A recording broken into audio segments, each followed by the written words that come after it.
I wanna touch your life. I wanna be the change. I'm gonna shine my light. I'm gonna make a difference. Touch your life. Be the change.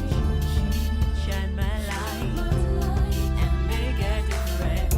You're the one to make the world a much better place. You're the one. You're the one. You're touching. You're the one touching lives. munyemerere mbasuhuze mbaha n'ikaze nanone mu kiganiro cyacu cya Airtel Touching Lives, aho dukomeje kurebera hamwe uburyo Airtel yifuje kugira ikihindura mu buzima bw'abanyarwanda. Nitwa Munganye nka Liliane, nongeye kubaha ikaze nanone. Muri iki gice turarebera hamwe umumama ukora ibishoboka byose kugira ngo yite ku muryango we, ariko bikanga bakagira imibereho mibi.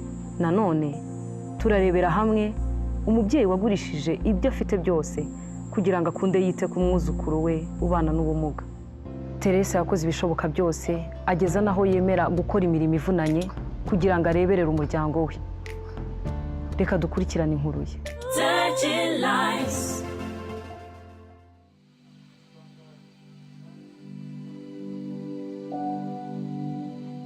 Biciye ku bana be David na Patrick.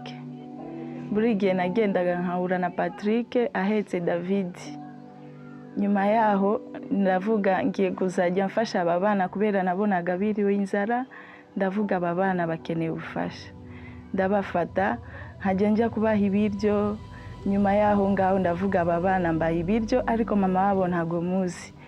Patrick ntiyashoboraga no kuvuga kubera ntabwo ajya akina na bagenzi be, ahora ahetse mugenzi we.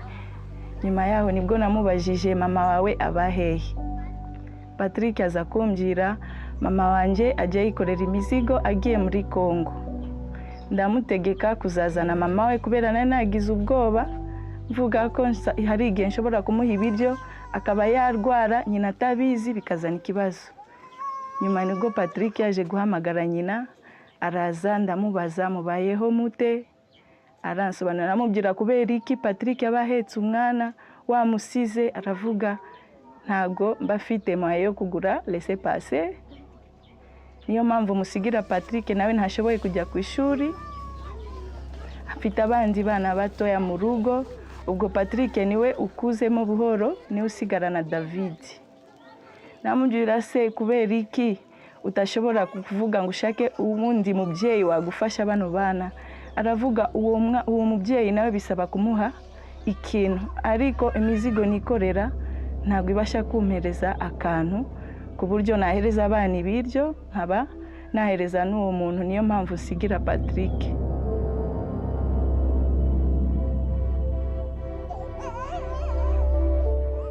Imibereho yanjye ni mikeya, nirwa kuri douane nduguheka imizigo.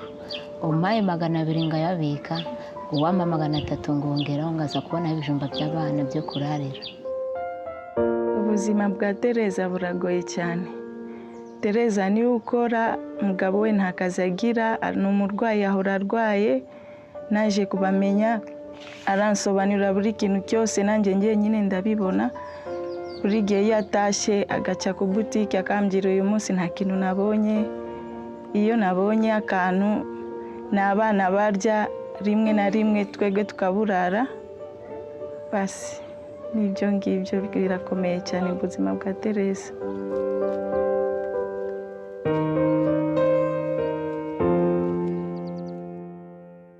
Ibone ikimbaza nuko ari inzu ndimo ariyo bangondesheje, bone ko maze igihe ndishyura nyiriza akaba ari kuvuga ati ko agiye kuzanguramo. Nabona ko abana bazabashyira ku gasozi bikambabaza cyane, imvura ko yanzanga ku muhanda ikatunyagirira aho ngaho. Abo bana mbona batazashobora kwiteza imbere, wenda ngo babikure mu bukene kubera ko badashoboye kwiga. Bashobora kuzakura nabo bakazajya bikorera imizigo, ni ukuvuga ko bahora no mu bukene kubera kutiga. Ubwo muri misi ishize nagize ibyago, mfusha umwana we David akurikira ko amaze gupfa. Nagiye kubimenya ko yararwaye malaria, mbona malariya kare yo kuvurwa kwa muganga, mbona ari nta mituweli mfite.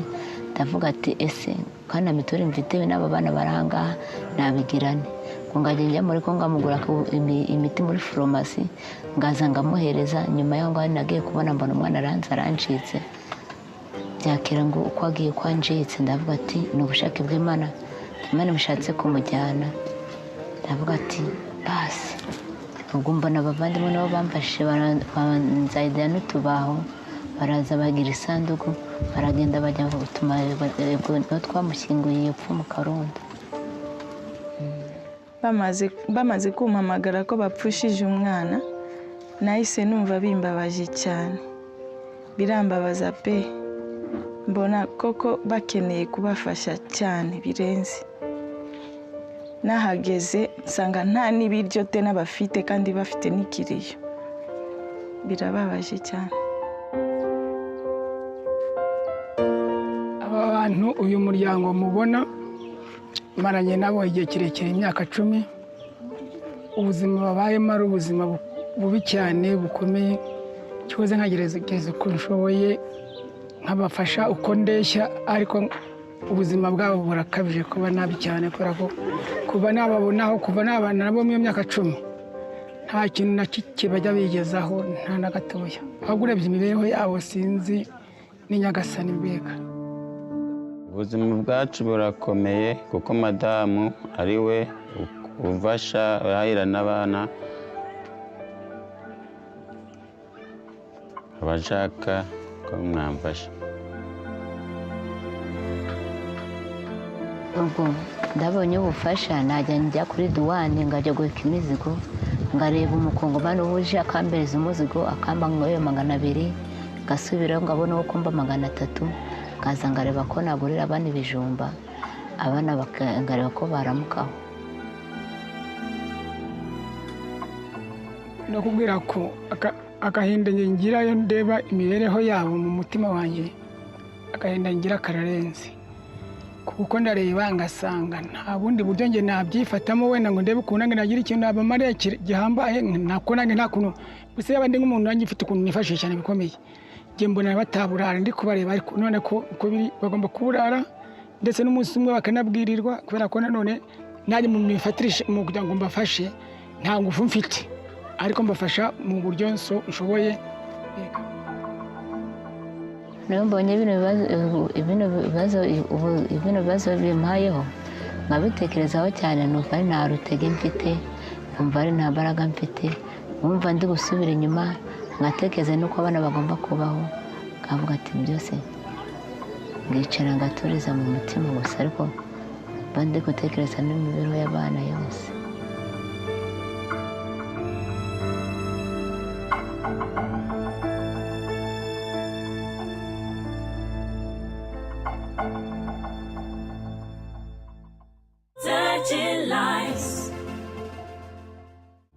Mwabyiboneye ko atari ibintu biba byoroshye, cyane cyane ku muntu w'umudamu gukora imirimo nk'iyo mwabonye akora.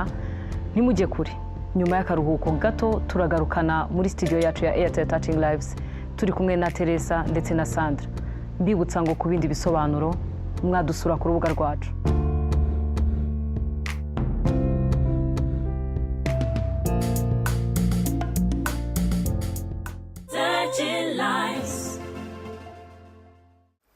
Nese ko yaheze i Kigali. Ceceka ndumva yashize nk'umwaka. Ese uzagaruka i Butare ryari? Kampisi we yabishyuye udahari. Nindangiza ibyanzanye nzahita ngaruka. Nanjye ndagukumbuye bikabije. Nanjye nuko. Ni byose. Nese ukumbuye iki? Nkumbuye amaso yawe. Aha. Nkumbuye ukuntu dutetse. Ikindi.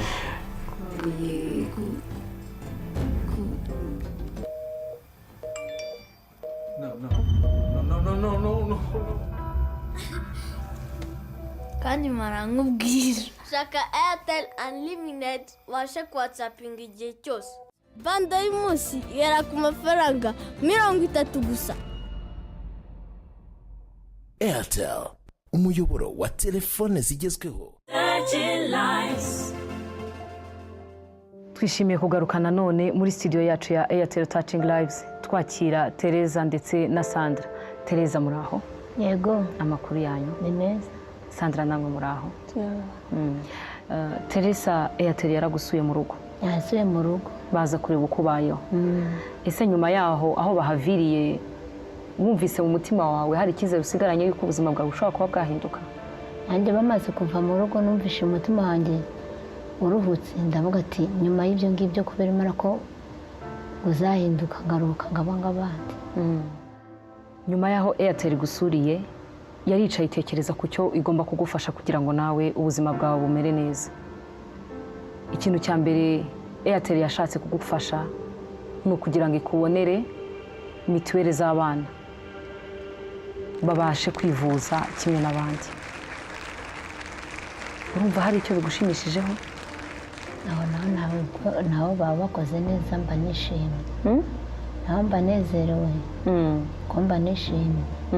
Ko n'ubu nta mafaranga mba mfite yo kuvuga ngo ndajya kwishyura ku kigo nderabuzima ngo mbone mituweli. Ntabwo ari n'ibyo byonyine rero. Airtel yararebye isanga gukodesha inzu bitakorohera, yiyemeza kugukodeshereza inzu umwaka wose. Ubwo nanjye muri ibyo ngibyo nawe ndashimye ko agomba kuba babangoye ahantu mbaho nari ngondesheje na nyir'inzu nayo yarari ko yanyirukanye. Ubwo nyumva naho bitunganyije. Sandra uraburuhutse. Ubwo umutima wanjye nawe urabuhutse. Umutima wawe nawe urabuhutse. Sandra wowe urumva hari icyo bigushimishijeho? Nanjye biranshimishije cyane kubera ko nubwo warya udafite aho urara ntabwo byaba ari byiza kabisa. Aho kurara niho hambere. Tereza ntabwo byahagararira aho ngaho gusa kuko ntabwo wakodesha inzu ngo uyirare mutariye. Airtel yiyemeje kuguha ubucuruzi ugomba gukora kugira ngo ubesheho umuryango wawe. Murakoze. Ko nanjye nishimiye ko iyo gahunda yo mwambangiye mukaba muyingoreye Imana iko igomba kubibahera umugisha, kandi nanjye ngaba nishimye kuko muri ibyo ngibyo ko ibyo byose sinari mbasha nta bubasha bwo nari mfite bwo kujya nimarira ngo mbone iyo mituweli y'abana n'ibyo kujya mbagaburira ndi kugira hirya no hino. Urumva wishimye? Ndishimye cyane. Urumva hari icyo bihinduye ku buzima bwawe? Birahindutse cyane. Sandra bimeze bite? Ndishimye cyane. Ndi kumva bindenze. Njyewe icyo nzamufasha ni ukumwigisha gucuruza. Ndabashimiye cyane kuba mwitabiriye ubutumire bwacu. Ni iby'agaciro kuba twari turi kumwe namwe. Natwe turabashimiye cyane, murakoze cyane. Nanjye ndabashimiye, murakoze cyane kuko nanjye nje kwibonana namwe mu butumire bwo mwadutumiyeho. None ibyo mwambanganiye byose kaba mbibonye ko nanjye umutima wanjye ukaburuhutse, ngaba ndi kumva imbaraga zanjye zose zongeye kugaruka. Turabashimiye namwe mukomeje kudukurikirana. Iyi ni Airtel Touching Lives, aho Airtel yishimiye kugira ngo ihindure ubuzima bw'abantu abari bababaye nabo bagira ibyishimo muri bo. We wifuza ibindi bisobanuro wadukurikirana ku rubuga rwacu. Nkwibutsa ngo ntujye kure, mu kanya gato turagarukana na wa mumama wagerageje kugurisha ibyo afite byose kugira ngo yite ku mwuzukuru we ubana n'ubumuga. Ntibiba byoroshye mu buzima kurera umwana ubana n'ubumuga nyuma y'uko bamugutanye ukemera kugurisha ibyo ufite byose kugira ngo urebe ko wareberera umwana. Vestine yemeye kwitanga kugira ngo yite ku mwuzukuru we. Reka turebe ubuzima babayemo.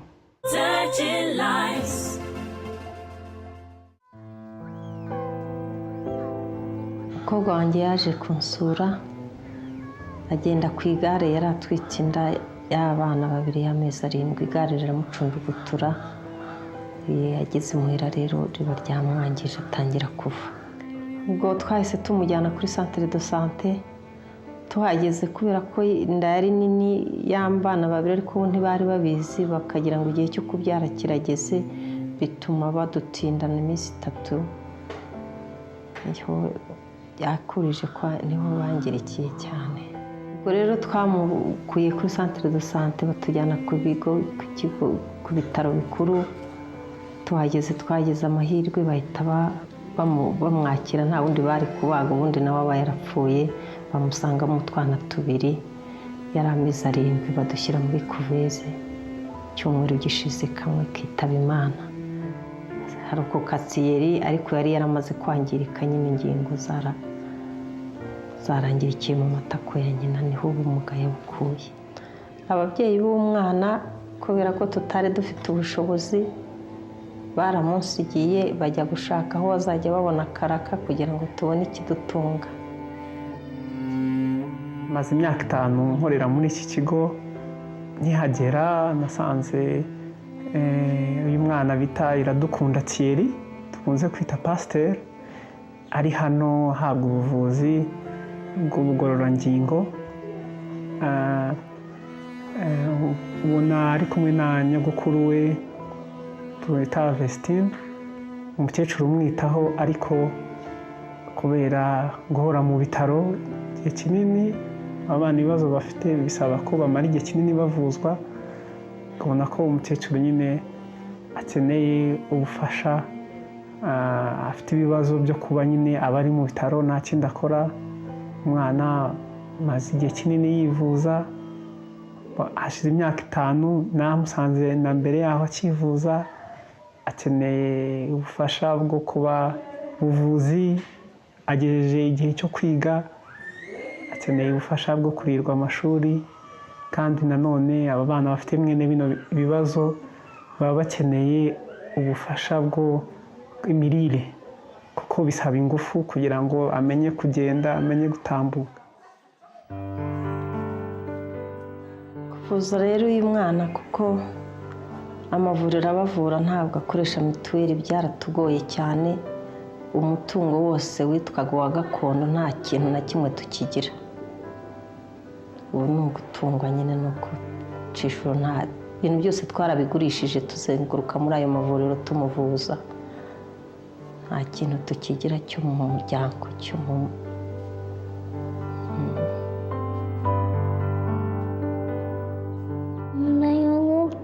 nkunda nyirakuru cyane kubera anyitaho. Thierry na Vestine, ubu umukecuru ubona yita kuri uyu mwana, akamuvuza. Ubuzima bwe bundi yarabwihoreye, noneho nareba ukuntu agenda atera imbere mu mivurize ye.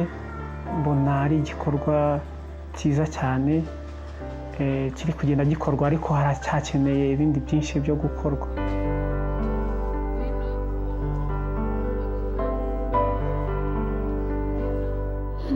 Ndamuriza kubera anyitaho iyo ndwaye. Kimpangayikishije rero cyanambabaje cyane, umuterankunga ubu badukoresheje inama batubwira ko gahunda zabo zirangiye, ari ukwiga no kwivuza ari ugukorana uyu mwaka bikaba birangiye. Kandi byari bikiza, kandi amikoro yo narayarangije, byarambabaje. Ni nayo mpamvu nahise mbitabaza, numvise ijwi ryanyu, numva nyine numva nabageraho kugira ngo namwe Imana ibakomerezeho.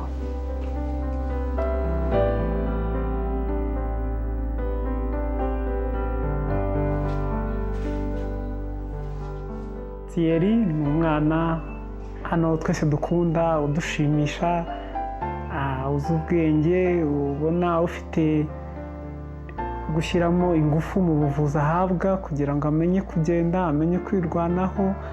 Kandi tumwita Pasiteri buriya kubera ko akunda gusengera abantu mbere yo kuryama, naho iryo zina ryavuye. Namwifuriza kubaho nawe akaba nk'abandi, agakira, agakorera igihugu, nanjye akazanyitura. Ajya anabimbwira, ajya ambwira ati Minyengo mpa nzakwitura, ati ninkira nzaba umuhanzi ngura imodoka nanjye njye mwishyura. Birajya mpumuriza, ntabwo aca intege.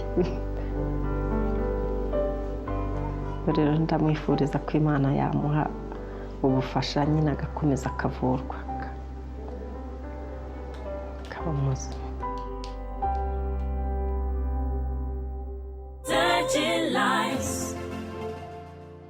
ntibiba byoroshye iyo ubona uvuza umwana bikugoye ndetse n'aho wakuraga uburyo bwo kumuvuza ukaba uzi ko bigiye guhagarara urababara cyane.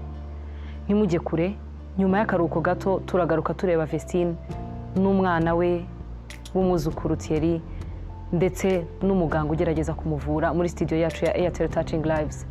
nkwibutsa ko ku bindi bisobanuro wakomeza kudukurikira ku rubuga rwacu.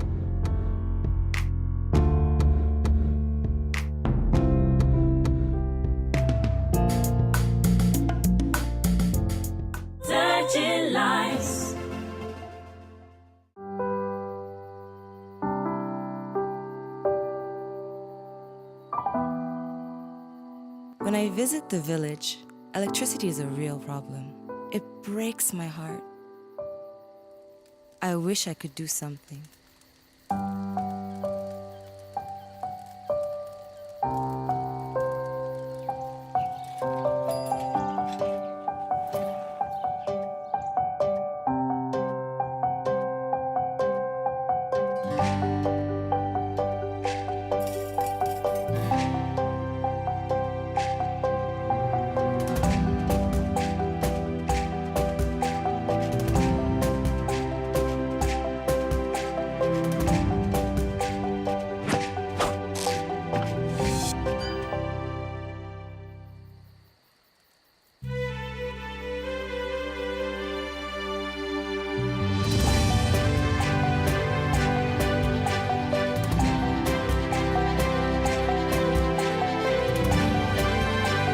Sometimes finding the right answers can change your life. What will you search for?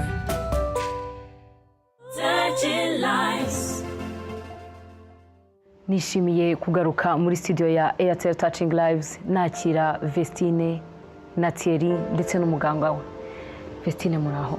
Muraho. Amakuru yanyu? Amakuru ni meza. Thierry uraho? Amakuru yawe? Muraho namwe? Aho. Amakuru ni meza. ngira ngo nyuma y'uko mubwiwe y'uko ubufasha mwahabwaga bugiye guhagarara warahangayitse nk'umubyeyi kandi wifuza ko umwana wamera neza. Narahangayitse nzenguruka inzego zose z'akarere aho ngeze bambwira ngo uzaze ejo ijwi ryanyu naryumvise ku murenge mpamaze icyumweru umwe ambwira ngo runaka ntahari ngo runaka ntahari nari nahiriwe nikoreye amaboko mvuga ngo mana koko ubu ngiye gutahana uyu muntu ari ukwivuza ari no kwiga ibyo wari wakoze mana nibyo bikomeye ibisigaye nabyo untabare nk'uko n'ubundi wantabaye. ngira ngo twarabasuye habayeho kureba ubuzima mubayemo no kureba icyo umwana akeneye kugira ngo umwana amererwe neza. Yego.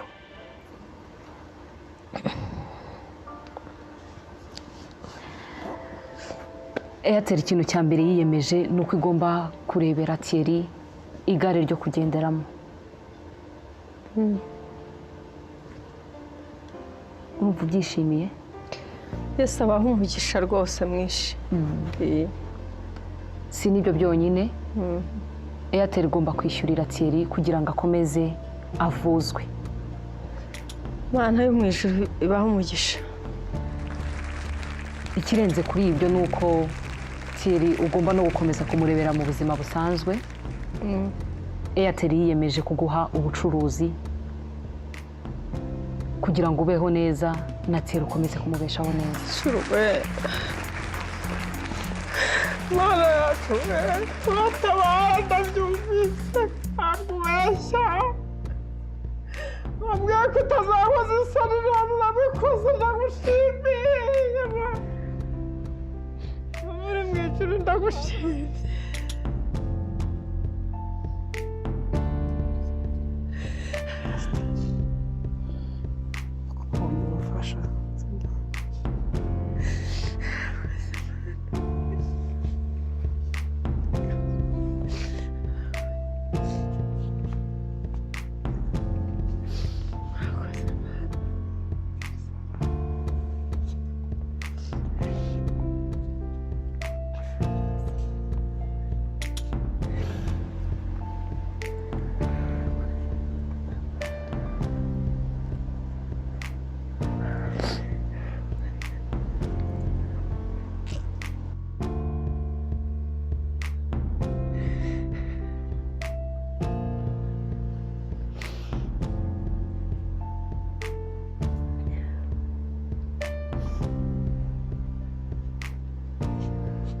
ngira ngo iki ni cyo gihe mwari mutegereje kandi twishimiye ko Airtel yagize icyo ikora ku buzima bwanyu.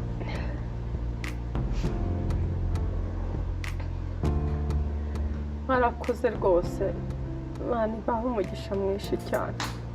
Murakoze. Kumenya abafite ibibazo nk'uko mwabitekereje abantu bafite bene aba, uba ari umubabaro gusa kuko n'abaturage baba batunena batubira mu migire y'umuntu baba bafite ibigoryi bimaze, kaba ari agahinda gusa.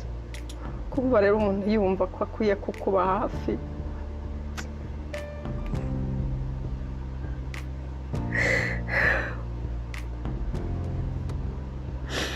ngira ngo urumva wishimye.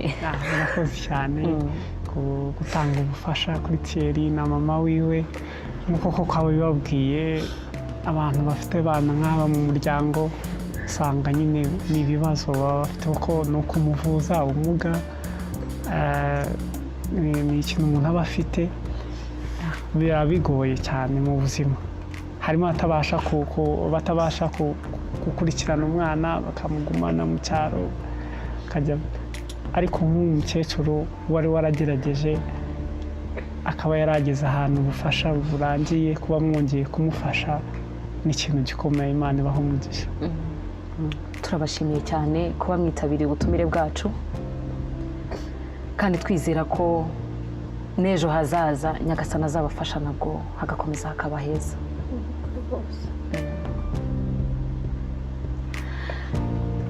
Turabashimira namwe mwese mukomeje kudukurikirana. Iyi ni Airtel Touching Lives, aho Airtel yishimira ko mu mitima y'Abanyarwanda habamo ibyishimo, mu buzima bwabo hakazamo impinduka. Nkubwira ngo wowe wifuza kumenya ibindi bisobanuro ku birebana na Airtel Touching Lives, wakomeza kudukurikira ku rubuga rwacu. Turabashimiye cyane. Turabashimiye.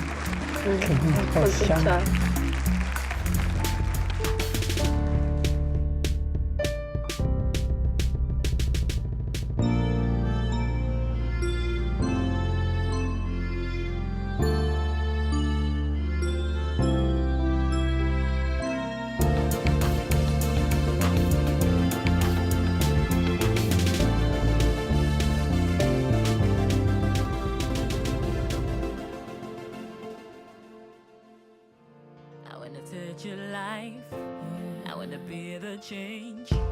I'm gonna shine my light, I'm gonna make a difference. Touch your life, be the change. Shine my light and make a difference. You're the one to make the world a much better place. You're the one, you're touching lives.